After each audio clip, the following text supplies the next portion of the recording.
Salut et bienvenue sur votre chaîne préférée, Afra TV.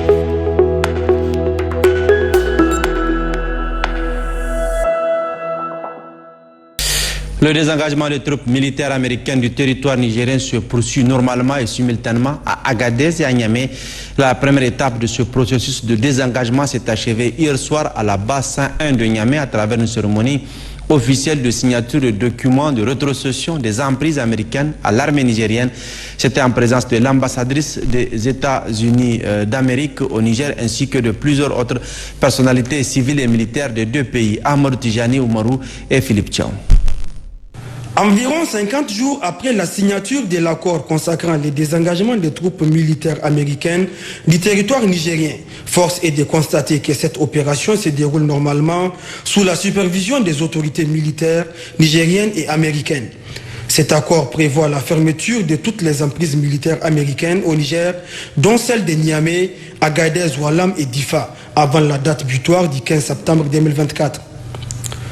Ainsi, la première étape des grandes manœuvres logistiques et le désengagement du personnel américain, débuté officiellement le 7 juin dernier, est arrivé à son terme dans la nuit du 7 au 8 juillet 2024 à la base aérienne 101 de Niamey.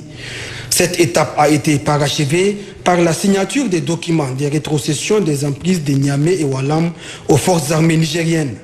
Le ministère de la Défense nationale de la République du Niger et le département de la défense des États-Unis d'Amérique annoncent que le retrait des forces et des équipements américains de la base aérienne 101 de Niamey est désormais achevé. Cette transition, amorcée le 19 mai 2024, avec la signature des conditions de retrait, s'est conclue aujourd'hui par une cérémonie de transfert en présence de la commission mixte de désengagement marquée par le départ d'un C-17 Globemaster 3 de l'armée de l'air américaine de la base aérienne 101. Cette base aérienne, considérée par l'armée américaine comme un site de coopération en matière de sécurité, a accueilli du personnel et des moyens américains dans le cadre de la lutte contre les organisations terroristes dans la région. Grâce à une coopération et à une communication efficace entre les forces armées nigériennes et américaines, cette opération s'est achevée avant la date prévue et sans aucune complication. Avec la fermeture du complexe américain de la base aérienne 101, les forces américaines vont désormais se concentrer sur le retrait de la base aérienne 201 d'Agadez. Les responsables nigériens et américains sont résolus et à assurer un retrait sûr, ordonné et responsable d'ici le 15 septembre 2024. Ils réaffirment leur engagement à garantir la protection et la sécurité des forces américaines durant ce processus.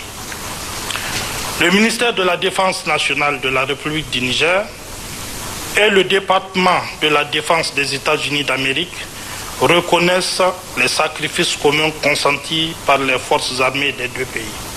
Il faut noter que depuis le début du processus de désengagement des troupes américaines du territoire nigérien, aucun incident n'a été signalé, ce qui témoigne du professionnalisme des deux parties et leur volonté à mener ce processus à terme dans les règles de l'art. Ensemble, les deux parties ont effectué une visite des sites américains de la base 101, rétrocédée désormais à l'armée nigérienne. Il s'agit entre autres de la piste d'atterrissage et la base vue des soldats américains. La dernière vague du personnel et des équipements militaires américains de cette première étape a enfin décollé aux environs de minuit 15.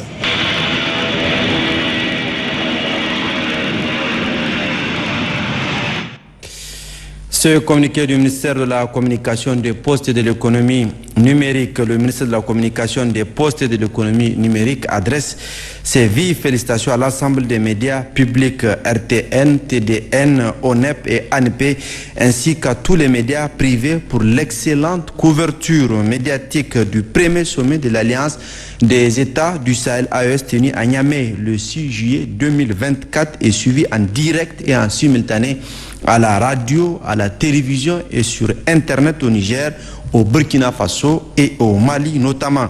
Le ministre de la Communication, des Postes et de Salut et bienvenue sur votre chaîne préférée, Afro.